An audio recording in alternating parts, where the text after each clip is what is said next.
নমস্কার বন্ধুরা, সাধনা কিচেন ব্লগে সকলকে স্বাগত জানাই। আজকে আমি শুক্তো রেসিপি তোমাদের সঙ্গে শেয়ার করব।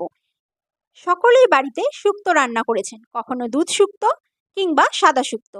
এইভাবে একবার শুক্তো ট্রাই করে দেখবেন। এই শুক্তোটা একবার রান্না করলে বারবার রান্না করে খেতে মন চাইবে। এই রেসিপির জন্য আমি কিছু সবজি নিয়েছি। সব সবজি সমানভাবে লম্বা লম্বা করে কেটে নিয়েছি। কাঁচকলা, বেগুন, আলু আর উচ্ছে আর সজনে ডাঁটাকে এইভাবে খোসা ছাড়িয়ে লম্বাভাবে কেটে নিয়েছি। এখন যে মশলাটা বেটেছি তার মধ্যে আদা নিয়েছি, আর দুটো কাঁচা লঙ্কা নিয়েছি, আর রাঁধুনি বেটে নিয়েছি। মশলার মধ্যে এই তিনটে মশলাই প্রয়োজন। আর নিয়েছি বড়ি। এই বড়িটা আমার মায়ের হাতের বানানো বড়ি, ঘরে বানানো বড়ি, খেতে দারুণ স্বাদের। এবারে একটা ভাজা মশলা আমি রেডি করব। তার জন্য প্যান বসিয়ে দিয়েছি, আর 1 চামচ গোটা জিরে দিয়ে দিলাম। এবার গ্যাসের ফ্লেমটা মিডিয়ামে রাখতে হবে, আর শুকনো প্যানের মধ্যে একটু নাড়াচাড়া করে নিতে হবে। একটা শুকনো লঙ্কা ওর মধ্যে দিয়ে দিয়েছি। দেখুন ভাজা ভাজা হয়ে গেছে, কালারটাও চেঞ্জ হয়ে গেছে। এবারে আমি সর্ষে দিয়ে দিলাম, কালো সর্ষে। সেটাও একটু এই শুকনো প্যানের মধ্যে নাড়াচাড়া করে একটু ভাজা ভাজা করে নেব। সর্ষের একটা সুন্দর স্মেল আসবে, তখনই বুঝে নিতে হবে সর্ষেটা ভাজা ভাজা হয়ে গেছে। এবারে আমি সর্ষেটাও তুলে নিলাম। এবার সব ওই শুকনো উপকরণগুলো গুঁড়ো করে নেব। একটা কড়াই বসিয়ে দিয়ে তার মধ্যে সর্ষের তেল দিয়ে দিলাম। সর্ষের তেলটা দেওয়ার কারণ, শুক্তোর জন্য যে সবজিগুলো আমি নিয়েছিলাম সব সবজিগুলো আমি ভালোভাবে ভেজে নেব। প্রথমে আমি আলু ভেজে নিচ্ছি, তার জন্য সামান্য নুন দিলাম।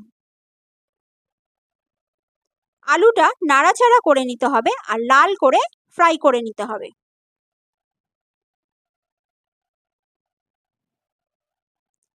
এবারে আলুটা আমি তুলে নেব।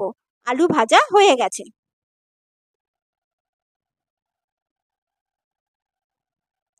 এবারে কাঁচকলা দিয়ে দিলাম। কাঁচকলাগুলোকেও একইভাবে ভেজে নেব। কাঁচকলাগুলোর মধ্যেই সজনে ডাঁটাটা দিয়ে দিলাম। সজনে ডাঁটা বেশি ফ্রাই করার দরকার নেই, হালকা একটুখানি তেলের মধ্যে নেড়ে নিয়ে তুলে নেব। কাঁচকলা আর সজনে ডাঁটা একই সঙ্গেই তুলে নিচ্ছি। এবারে বেগুনটা দিয়ে দিলাম ওই তেলের মধ্যে। বেগুনটাও এইভাবে একটু ফ্রাই করে নেব। সব সবজি ভাজার সময় আমি নুন ব্যবহার করেছিলাম।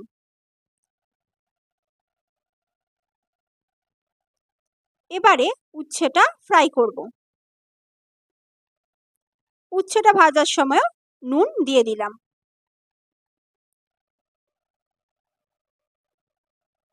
এখন উচ্ছেটা একটু ঢাকা দিয়ে ভেজে নিতে হবে, তাহলে একটু নরম হয়ে যাবে। এই শুক্তো রেসিপিটা বানাতে বেশি সময় লাগে না, সবজিগুলো একটু ভেজে নিলেই তৈরি হয়ে যাবে শুক্তো। এখন উচ্ছেটাও তুলে নেব। এবারে বড়িটা একটু ভেজে নেব। এইভাবে একটু নাড়াচাড়া করে সেঁকে নিয়ে সর্ষের তেল দিয়ে দিলাম। সর্ষের তেল দিয়ে একটু নাড়াচাড়া করলেই বড়িটা ভাজা হয়ে যাবে। দেখুন কালারটা চেঞ্জ হয়ে গেছে, তার মানে বড়ি ভাজা হয়ে গেছে। এবারে তুলে নিলাম বড়িগুলো। ওই কড়াইয়ের মধ্যেই সর্ষের তেল দিয়ে দিলাম, আর 3টে শুকনো লঙ্কা এইভাবে মাঝখান দিয়ে কেটে দিয়ে দিলাম, আর তেজপাতা দুটো, তার সাথে কালো জিরে 1/2 চামচ আর গোটা জিরে 1/2 চামচ ফোড়ন দিলাম, আর 5 ফোড়ন ব্যবহার করলাম, আর রাঁধুনি দিয়েছি 1 চামচ। এই সমস্ত মশলা ফোড়নের জন্য ব্যবহার করলাম। ফোড়নটা একটুখানি নেড়ে নিয়েই যে মশলাগুলো আমি বেটে রেখেছিলাম সেটা দিয়ে দিলাম। তার মধ্যে আদা বাটা 1 চামচ দিয়ে দিলাম, দুটো কাঁচা লঙ্কা সেটাও দিয়ে দিলাম, আর রাঁধুনি বেটে রেখেছিলাম সে মশলাটাও দিয়ে একটু নাড়াচাড়া করে নিতে হবে। এই মশলাগুলোকে বেশি কষানোর প্রয়োজন নেই।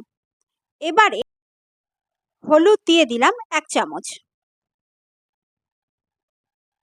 ধনে পাউডার 1/2 চামচ, জিরে পাউডার 1/2 চামচ, আর নুন দিলাম সামান্য, আর 1/2 চামচেরও কম কাশ্মীরি রেড চিলি পাউডার দিলাম। সামান্য একটুখানি জল দিয়ে মশলাটা নেড়ে নিলাম। আমি সবজিগুলো ভাজার সময় নুন ব্যবহার করেছিলাম, তার জন্য এখানে আমি সামান্য নুন দিলাম। আপনারাও নুনটা বুঝে দেবেন। এবারে সব সবজিগুলো আমি অ্যাড করে দিলাম।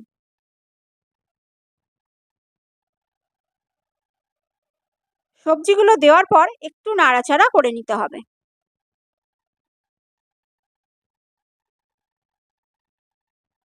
তারপর একটু ঢেকে দিলাম। 1 মিনিটের মতন ঢাকা দিয়েছিলাম। ঢাকাটা খুলে আবার একটুখানি নেড়ে নেব। এতে সবজিগুলো ভালোভাবে ঝিমিয়ে গেছে। এখন জল দিয়ে দেব। আমি এখানে এই বাটির মাপে 1.5 বাটি জল ব্যবহার করেছি।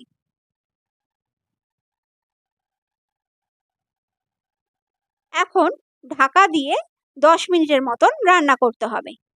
10 মিনিটের পর ঢাকাটা খুলে একটু চেক করে নিলাম আলুটা সেদ্ধ হয়েছে নাকি। আলু আর একটু সেদ্ধ হবে, সেই কারণে আবারও একটু ঢেকে দিলাম। ঢাকাটা খুলে যে বড়িটা ভেজে রেখেছিলাম সেটা এবারে দেব। আগের থেকে বড়ি দিলে সব বড়িগুলো ভেঙে গুঁড়ো হয়ে যেত। এখন বড়িটা দিয়ে 2-3 মিনিটের মতন ফুটিয়ে নেব, তাহলেই শুক্তো রেডি হয়ে যাবে। আমার এই রেসিপিটা কেমন লাগলো অবশ্যই লাইক, শেয়ার, কমেন্ট করে জানাবেন। আর অনুরোধ রইল সাবস্ক্রাইব করার। সাবস্ক্রাইব করে পাশে থাকা বেল আইকনটি অবশ্যই প্রেস করে দেবেন, যাতে নতুন কোনো রেসিপি আসলে তার নোটিফিকেশানটা আপনাদের কাছে সহজেই পৌঁছে যাবে। তাহলে শুক্তো আমার প্রায় রেডি হয়ে গেছে। এবারে আমি যে স্পেশাল মশলাটা আমি রেডি করেছিলাম সেটা আমি দিয়ে দেব। এই মশলাটা আমি ভেজে গুঁড়ো করে নিয়েছি। এবারে এই মশলাটা আমি ছড়িয়ে দেব। 1.5 চামচ মতন এই ভাজা মশলাটা দিয়ে দিলাম। এই ভাজা মশলাটা কিন্তু অবশ্যই ব্যবহার করবেন। এতে শুক্তোর গন্ধ যেমন দারুণ হয় আর খেতে টেস্টও ভালো হয়। এইভাবে বাড়িতে অবশ্যই শুক্তো বানাবেন আর গরম গরম ভাতের সাথে পরিবেশন করবেন, একদম জমে যাবে। এবারে আমি খানিকক্ষণ ঢাকা দিয়ে রাখার পর একটা পাত্রে ঢেলে নিলাম। আজকের মতন এই পর্যন্ত। আবার আসব অন্য একদিন অন্য কোনো রেসিপি নিয়ে। সকলেই ভালো থাকবেন, সুস্থ থাকবেন। ধন্যবাদ।